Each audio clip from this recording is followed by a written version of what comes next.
Hello guys, আশা করি সবাই ভালো আছেন। আবারও আপনাদের মাঝে একটি লাভ স্টোরি নিয়ে আসলাম। আজকে লাভ স্টোরিটা হলো বুরকা আলিমের সাথে প্রেম। তো আপনারা তো বুঝতেই আছেন আজকে লাভ স্টোরিটা কতটা পরিমাণ সুন্দরতা চলতেছে। তো প্রতিদিনের মতো আমি আমার বাসার সামনে চেয়ার নিয়ে বসে আছি, কারণ প্রতিদিনই আমি ওই সময়টায় বসে থাকি।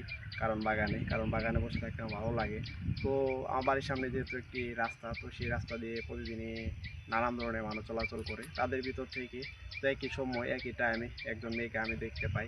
তো মূলত তাকে দেখার জন্য আমি রাস্তার পাশে প্রতিদিনই এরকমভাবে বসে থাকি, কারণ সেই মেয়েটা না সবসময় বোরকা পরে থাকে, কারণ এতটা পরিমাণ বোরকা মানে এই করে থাকে যে তার শুধু চোখই দেখা যায়, আর অন্য কোনো কিছু দেখা যায় না।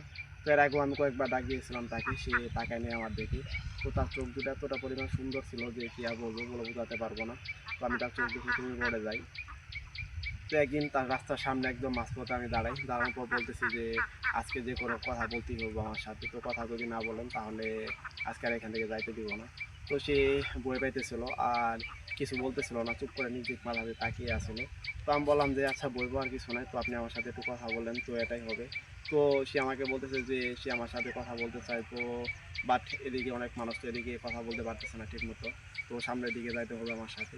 তো যেহেতু এটা আমার বাড়ির সামনে, তো তার জন্য আমিও আর ওরকমভাবে কিছু বলি নাই তাকে, সামনের দিকে যায় তার সাথে কথা বলার জন্য। তো একটু সামনে যাওয়ার পর সে আমাকে বলে যে আচ্ছা কী বলবেন এখন বলেন। তো আমি বললাম যে আপনাকে আমার অনেক পছন্দ, তো আমি আপনার চোখ দেখে আপনার প্রেমে পড়ে গেছি। তো আপনি যদি চান তাহলে আপনার সাথে আমি প্রতিদিন কথা বলবো, অথবা আপনার সাথে রিলেশনে যাব, কারণ আপনার উপরে সব কিছু। তো সে উত্তর দিল যে আচ্ছা সে এখন কিছু বলতে পারবে না, পরবর্তী সময় বলবে। তো সে আমাকে তার 2 থেকে 3 দিন পরে জানায় যে সেও আমাকে পছন্দ করে। তো আপনারা এতক্ষণ পর্যন্ত যারা আমার লাভ স্টোরিটা শুনলেন তাদেরকে অসংখ্য ধন্যবাদ। আবারও দেখা হচ্ছে আপনাদের মাঝে পরবর্তী কোনো লাভ স্টোরি নিয়ে।